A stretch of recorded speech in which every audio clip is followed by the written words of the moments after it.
Welcome to the Pastor's Podcast. This is Pastor Scott, and with me today are Steph and Jason Tokos. Hey, guys. Hello. Hey, Scott. I want to ask people, like, do you know Steph and Jason Tokos? Like, if you don't know Steph and Jason, you should, which is why we're doing this. Then we haven't welcomed you to the church. That's true. Actually, you probably do know Steph and Jason Tokos, whether or not you realize it or not. If you've been to the outdoor service, Yes. they are anchors of the welcome team. Is that how you describe your role? Something like that. Yeah? Okay. We're coming after June. All right. So I'm going to refer to you as anchors of the welcome team. So. Okay.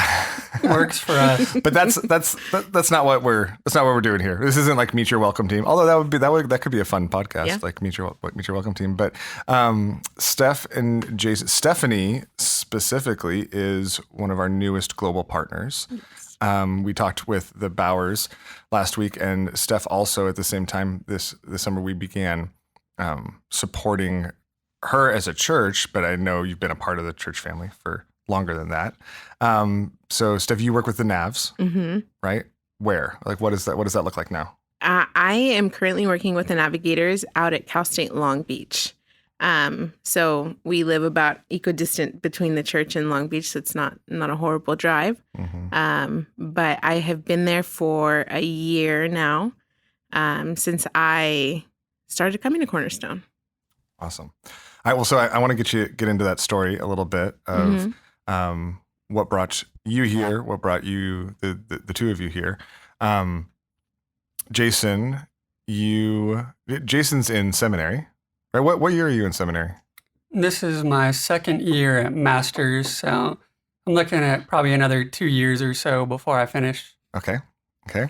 And little known fact, Jason lived in my house for 9 months, a year? Something like that. Back when I was a youth. All right, so I didn't prep you for this. What stories should we share with the people from? So you were on staff with Navs at UCLA at the time. Both of you were. Yes. You were living with the Fongs at that same time. I was living with the Fongs. Right? Yep. All right, Shout out to the Fongs. Shout out to the Fongs. I can't I'd feel bad asking you to air their dirty laundry. So I'm just gonna ask Jason. I feel like I can ask it for myself, you know. Whoa! I just spilled water all over the carpet. It'll dry. It'll dry. Yeah. I think we're gonna keep that. I'm gonna keep it. I think that was my cue to not ask you on a recorded line. War stories of time in the Mill House. That's right. Hopefully you've recovered since then. I learned a lot about myself too. Really enjoyed that time. Our kids still miss it. It was fun. It was a lot of fun. So I wanted to have both of you on just to talk a little bit about both your ministry, Steph, where you guys are at in life and what life and ministry look like now. So you were both in LA working with Navs at UCLA, and then you weren't in LA. So you were in Arizona. For how long? How long were you in Arizona for? So I moved in the summer of 2018, and then we came back married in June of 2020. Yep. And when did you get married? Did you get married in 2018? 2019? 2019. That's yeah, but he went to Arizona for 2 years. Right. I went to San Diego for 1, and then I went to Arizona. That's right. Once we got married. Oh, I remember that. Bouncing around. Yeah, we talked about that. That was tough. Yeah. I wish he would have listened to the pitch to stay in LA. Hey, it was just a delayed listen. It was just obedience. No, it was exactly where you should have been. Absolutely. Yep. I will totally affirm that. It was exactly where you should have been. So you got married in 2019. Yep. Here at Cornerstone. Yep.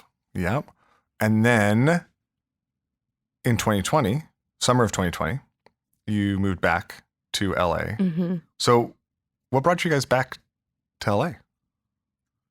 So, in my time being in Arizona, I moved to Arizona to begin seminary at Phoenix Seminary.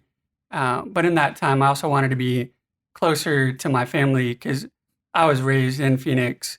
And I think for the most part, God used that time to help me understand what my role was with my family more than in seminary per se.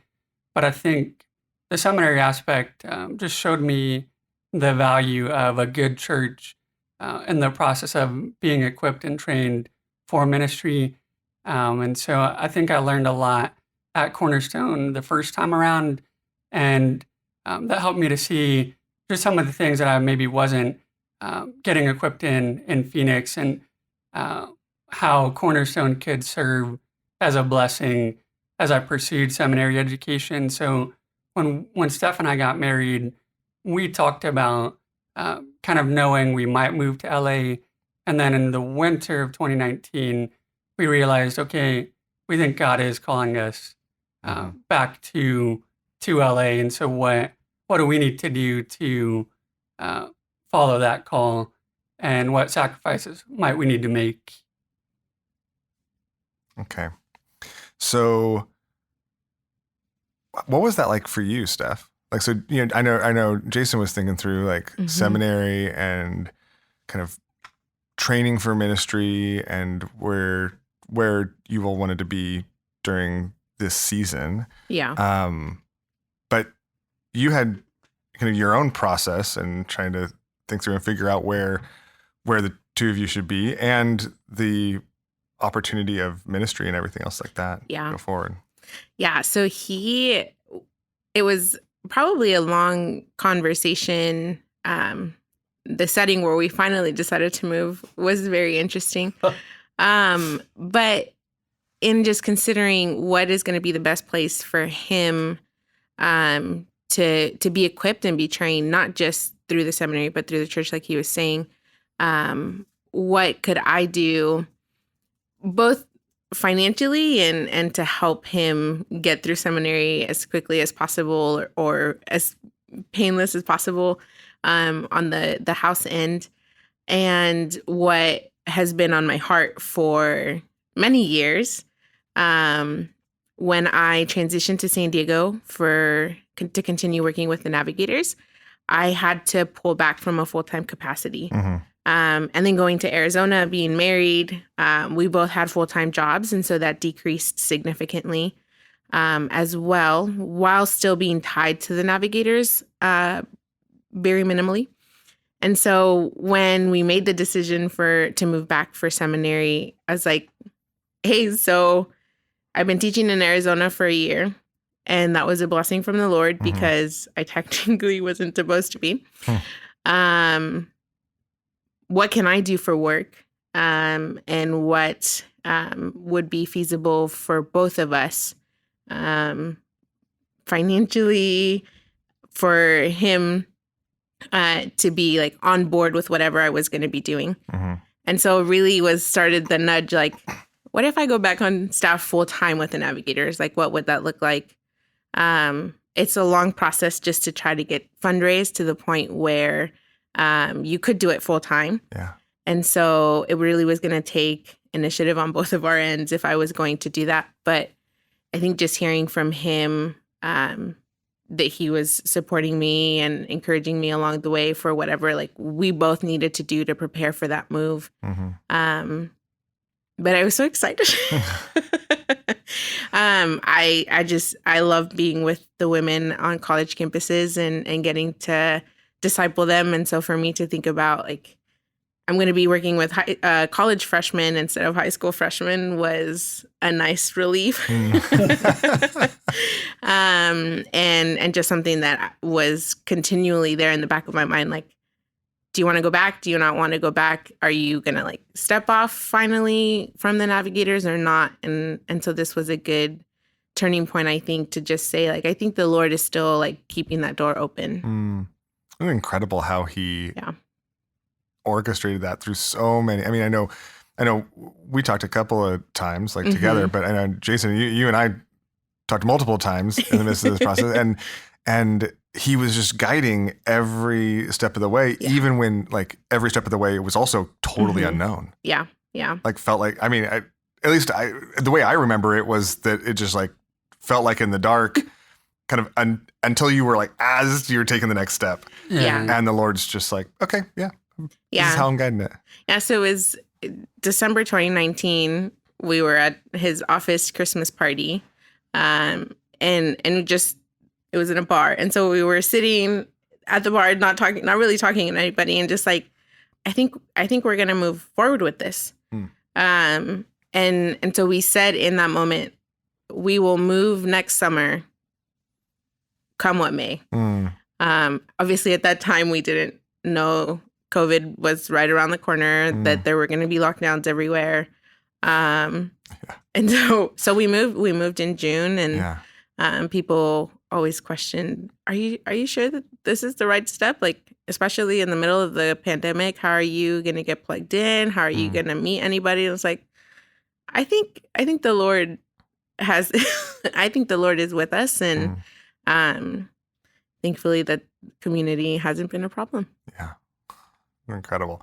So I mean, this is also a season where I think there's a lot of, in some ways, pressure and momentum out of LA. Yeah. And you guys were headed back into LA. Why, and I know part of this is like probably the navigators and things like that, but why Cal State LA? And how's the Lord giving you a heart for that? The first step. Did I say Cal State LA? Yes. I meant Cal State Long Beach. No worries. The very first step was definitely the first inclination was, well, it's with the navigators. We know that we're coming to LA because seminary and LA logistically, like this is where Cornerstone was, the easy access to the seminary through downtown and traffic. But LA easy. LA easy access. Every Tuesday and Thursday morning. So easy enough where to have the conversation with our regional director and navigator saying, hey, this is where we're going to be moving. The desire is to minister with the navigators. How can I help? Where can I help? And within this area, the area itself is just confined it's a strict area. And UCLA at the time, the campus directors were going on sabbatical. And so for me, just knowing how I'm gifted and what the Lord asks me to do and what's not going to make me get scared every single day was not going to be to try and restart something. And so Cal State Long Beach, I was going to say Cal State Long Beach had a team there.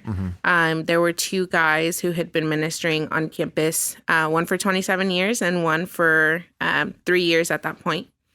And just saying we really need a staff woman. And it ended up being a 20-minute drive, 25-minute drive from where we live. And that was the first initial, okay, I think it's going to be Cal State Long Beach.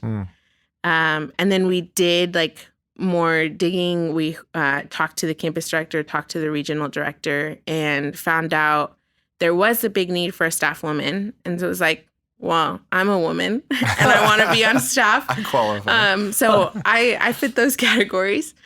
And then I found out that Cal State Long Beach itself is about 44% Hispanic.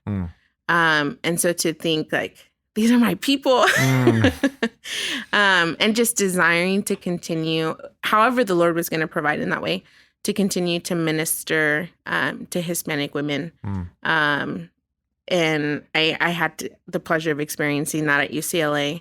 And so to think of, it'll probably start with a college-aged Hispanic woman, But then to be able to think about not just her, but the family that would be impacted because just culturally we're so family oriented, was exciting. I don't know that I've been on a campus, and there have been a couple, that I've been on a campus where just the Hispanic population was so big. And so that was really encouraging, just to hear like those three things, like locationally it works. I can help fill this need. And the Lord, praying that the Lord would give at least one woman who was Hispanic. That's so cool. It's such I mean, again, such perfect, like you look back on it and you're like, well, of course, Lord.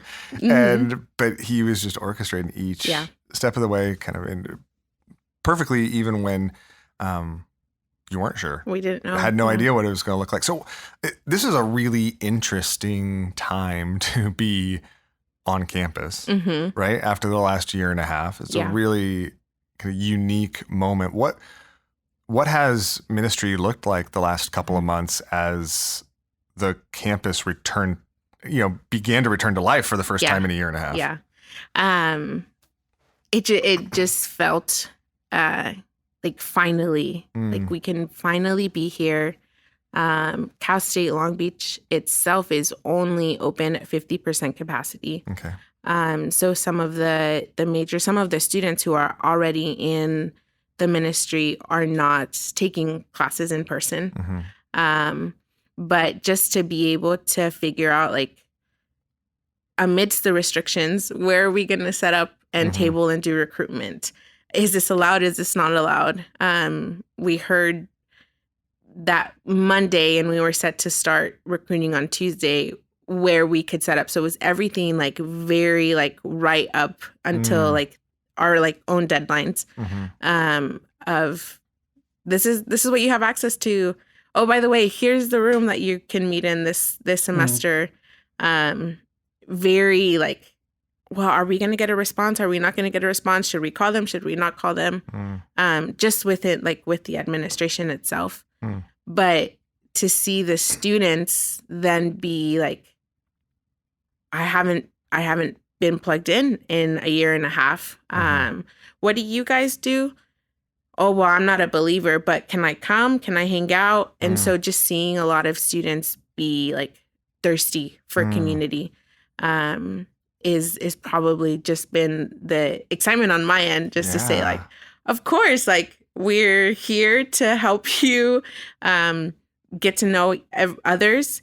For the sophomores who haven't been on campus, like, sure, like we'll help you find your way around campus. I don't know how to get around campus. I was just going to say, did you have to like look at your own map? We'll figure it out together. Yeah, don't ask me where buildings are because I will probably get you lost. But there's an excitement, I think, on my end and on the staff's end, just to be able to provide that opportunity for students who are looking for friends. That's so cool. Such an incredible moment, and excited to see what the Lord does with that in surprising ways, I'm sure, too. Okay, so Steph, you told me I'm supposed to ask Jason questions too. He likes to talk. That's right. No, but I want to. So I want to ask Jason, for you, what's this season like? I mean, particularly now, even just over the last couple of months, as ministry has, on-campus ministry has started kind of in a little bit more of regularity for Steph. You ministered on campus with NAVs for how many years? I ministered with them for 2 years at UCLA. Okay. And now you're kind of in a season, like more of a training season, right? So instead of like the in-depth conversations, you're still doing ministry and have relationships with people, but you're spending the bulk of your time in a training kind of season and setting. Books and books and books. And as this is going on, and as Steph's like engaging more deeply even right now on the campus, what's that dynamic like for you? What's been challenging about that, and also like what's been exciting for you to see in this kind of new season of ministry for Steph? Yeah, I think I'll start with that. I think just generally, even regardless of the season, I've been excited for Steph to have the opportunity to minister with Navs, and just knowing her journey, how it wasn't, maybe like a smooth, like all the way, like always full time, like on one campus. Like I think depending on when you meet somebody, like you just kind of like assume like, oh, they were always in this. This is what you've always done, and this is what it was always natural to do. Mm-hmm. Yeah. And so like knowing Steph, like I met her like in 2015, before we were dating, before we were on staff together. And so to see like her having this opportunity to do what she loves, even if, last year wasn't quite what anybody would have wanted, just the way that she was faithful with what she could do in that season and still trying to engage with the students that God put in their path in Long Beach. And so now this year, I think in any context, that second year, things just get a lot easier. Mm-hmm. And obviously, situationally, things have changed for Steph that like definitely make it easier. But just seeing her comfort level with the girls that she's meeting with her staff team, and the way that they understand each other and how they're gifted, and what God has given Steph to do specifically at Long Beach, that's just all been exciting for me. Even if it means like we have less time together, because last year I would still go to school in person, but Steph would primarily be home ministering online.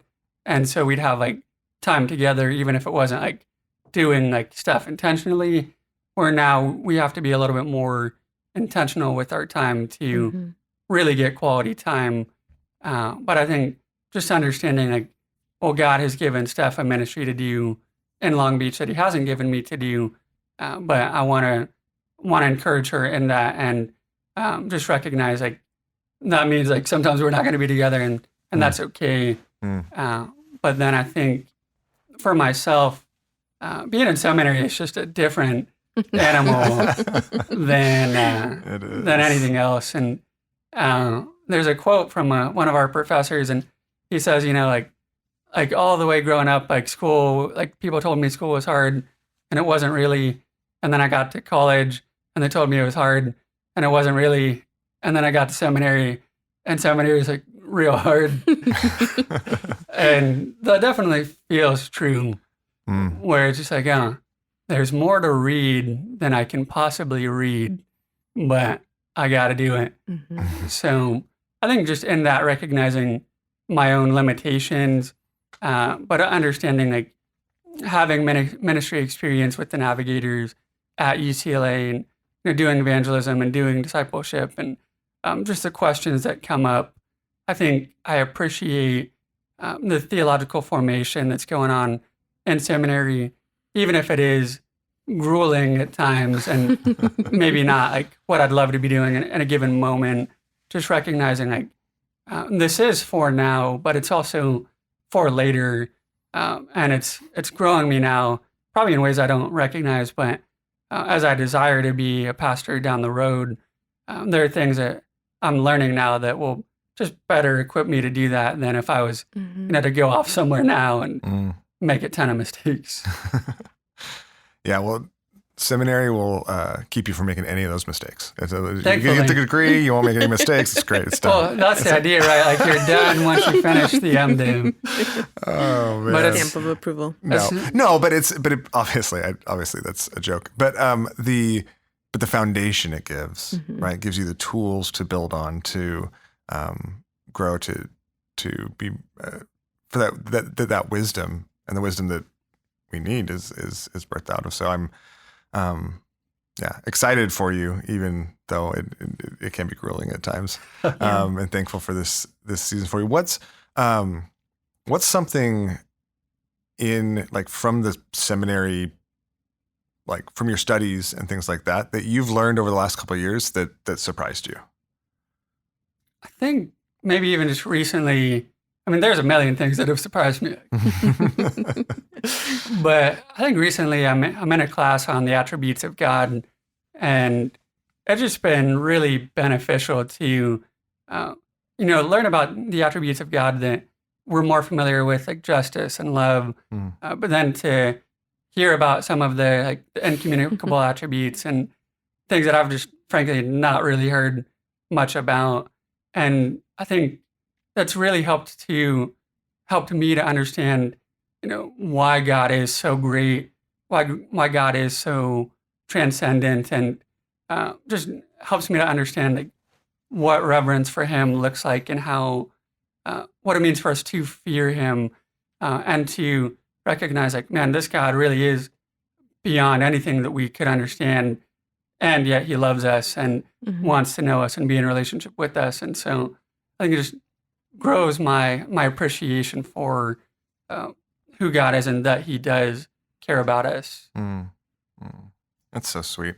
Honestly, it's such an encouragement for me to hear. I think sometimes when you talk about like what you're learning in seminary, the headlines that I'm like, well, I'm learning Greek or I'm learning Hebrew, but to sit back and say, well, the things I'm learning are actually like, it's broadening my understanding of God, right? My knowledge of God, my knowledge of this one who loves me so much, who is my rock.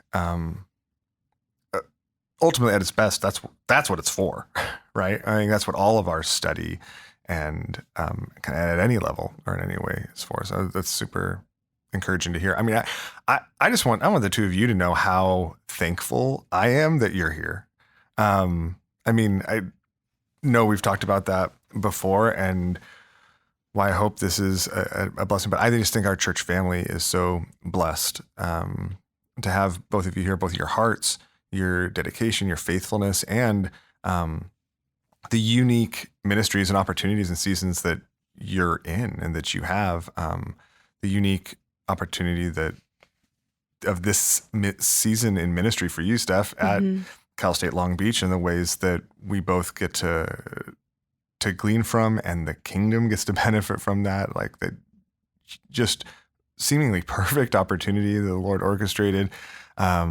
The ways that I know both of you in the season are kind of learning and growing in ministry, but at the same time, the ministry experience you're getting and the knowledge that you're getting and the practical experience you're getting, our entire church family, I think, is being strengthened by as you interact with others and during this time. And I'm just excited to see what the Lord has in store in the coming years. But I'm just so thankful that you're here for this.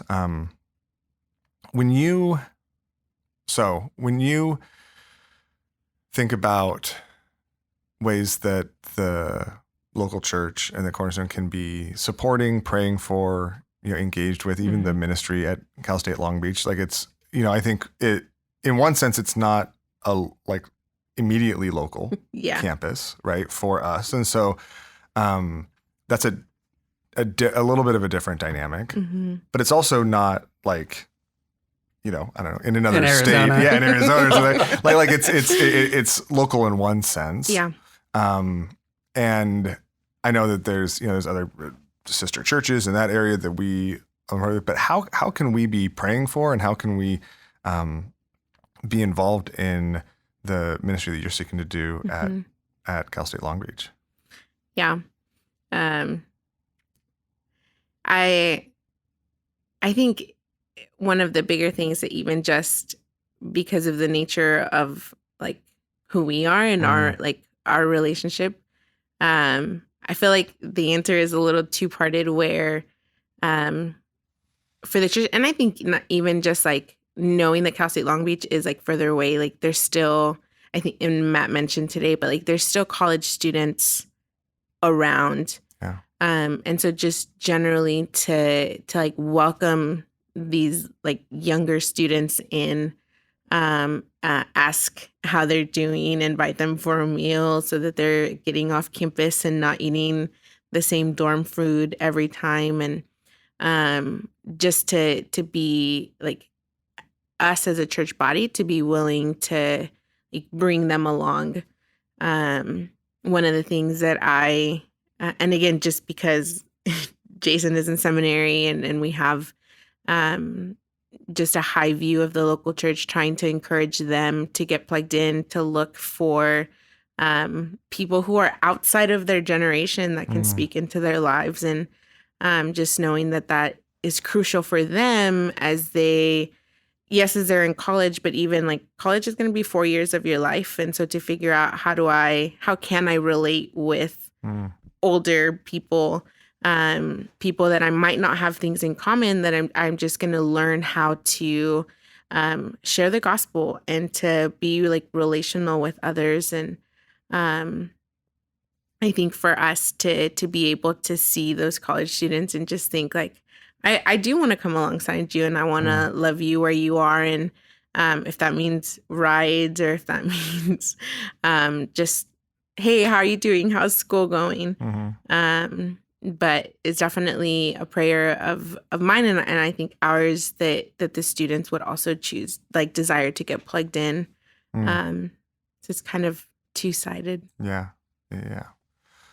What when the two of you think about this season, maybe even this year, right? This school year on campus, even the school year in seminary, what are the things you're most excited about looking at the season ahead? Jace? Jason's all excited and seminary.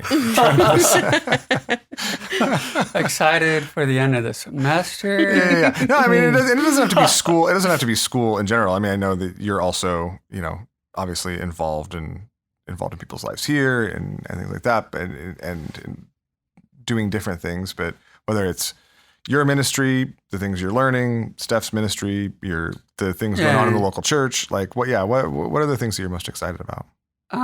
I'll make a plug then. Okay. Because so Steph and I, we're in one of Scott's classes that he's teaching right now at the LA Bible Training School on counseling, and I think for different reasons, it's a breath of fresh air to just be taught in a context that isn't like as formal. But while being in seminary, and for Steph ministering at Long Beach, just to get more equipping and understanding how the gospel really does matter for every day of our lives and every part of our lives. And I think it's just so practical for our own lives, but then also whether I'm at school or in community group or elsewhere, just to have a better framework to understand how to encourage others and where to point them to and who to point them to. And I think for both of us, like, we're still like beginners. Like we don't know a whole lot, but I think it's been encouraging to go through that and to do it together so that like we can talk about it on our own and just the ways that we see, applying the gospel, how the gospel might be applied to different people and different situations that we're involved with. Yeah. Well, asking that question, that wasn't what I was expecting. So it's super encouraging to hear, Great though. partnership I mean, with it is super encouraging to hear. And it's super encouraging to hear because in a lot of ways, I actually feel the same way, right? Like that's why I love teaching that stuff. We're gonna be doing, I mean, even for those that want to get more equipped and even start that process of getting equipped in interpersonal discipleship, right? And whether it's counseling or just walking with others, we're gonna be doing more of that equipping in the new year. And we're kind of finishing the swing with some of the people that are doing that type of training right now as well. But we're going to reload that and do that again in the new year, which I'm super excited about. But I get really excited about it because it is like, I think so transformative, both individually for those around us and for the local church when we both embrace our call to be engaged and discipling and involved in one another's lives. And then when we're equipped to do it and actually do so biblically and well. So that's super encouraging. I actually just on a plane just the other day read your assignment, Steph. And it was the most encouraging assignment. I'd like, sometimes you get in grading and you're kind of just like, okay, like this is good, like it's good. I'm gonna like get some feedback. And I was actually, I'm gonna say it on the recording here. I was struck I was by just the not only like the biblical knowledge and foundation you brought to it, but just the wisdom of how you were thinking through it.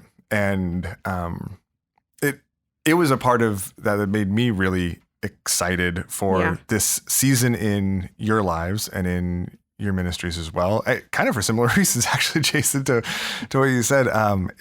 So anyways, I was super encouraged, but I want you to be encouraged by it because I'm super thankful for it. And it's so obvious the Lord's doing, and not just like equipping you, but like equipping you in a deep and profound way to use you in people's lives. And so that's exciting. Yeah. It makes me excited.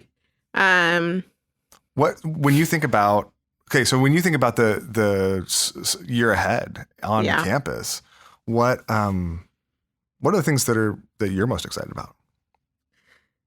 I just even think about like that conversation in itself. I get emotional when I think about the ladies. But that conversation in itself is like one of many conversations that happen on campus, and getting the opportunity to just love the women well. We have 2 senior ladies and a couple of returning students, and the prayer has just been for the last 2 years, like, Lord, send more women. We've been on a club and a ministry that's been guy heavy for the last 3 years before I even got there. And so to think, Lord, we are asking for more ladies that would just have a desire and to know you, to figure out more about this God who loves them. And so to be able to have conversations with them that's going to be encouraging for their walks, and just to see the little like baby steps that they're making as we go on and talk. We'll talk about love and school and boys consistently, because college women and life. And so just to think about those relationships as they're getting formed, and the God abundantly, we were praying for 6 ladies to join these 2 Bible studies, and we had like 8, 9, 10 women who've been interested and have been around, not counting the ones that we've already had. And so just to think this is like more than double. I get excited to think about all of the conversations that we could have, and they're not always all happy. Sometimes I get frustrated and just want to shake them a little bit. But I'm excited to see. It means you're doing real ministry. Excited to see what the Lord has there. It's so cool. It's so sweet and just overwhelming even to hear and see your heart for them. And the work that the Lord's incredible work that the Lord's doing in that miraculous work He's doing. All right. Well, as we wrap up, then what are there any specific ways we can be praying for the 2 of you, for your ministry, for in the season we've been talking the last few weeks about the power of prayer and about the ways that the Lord hears, and so I'd love to encourage our church family just to be lifting you up, your ministry, to be lifting the 2 of you up. So how can we be praying for you? Ministry wise, I probably just can like praying alongside me and the staff team for just the students to fall more in love with the Lord and to grow in maturity. We have 7 student leaders, and they are all seniors. And so they're the crucial part where they're about to enter the work life, and just praying that this year would equip them in just how do you continue to pursue the Lord for a lifetime? how do you get plugged into a local church and find a community that's going to encourage you. NAVS doesn't last forever. And so praying for them in that and for me and the staff team as we seek the Lord in wisdom. Yeah, absolutely. Absolutely. I think for me, probably just practical wisdom when it comes to like life in school. I think one of the challenges in seminary is because it is so much, there's always more that could be done. And like I'm more inclined to just keep doing the things that need to be done. But prayer to have judgment, good discernment for, when I just need to stop at certain times and focus on other areas of life. Because school is one part of life, but marriage is another part, ministry here at the church is another part, community group, family, and just having the discernment to know when to say no to school, even when it's still calling for me to keep doing it. Yeah. So that'd be a helpful prayer. I appreciate that.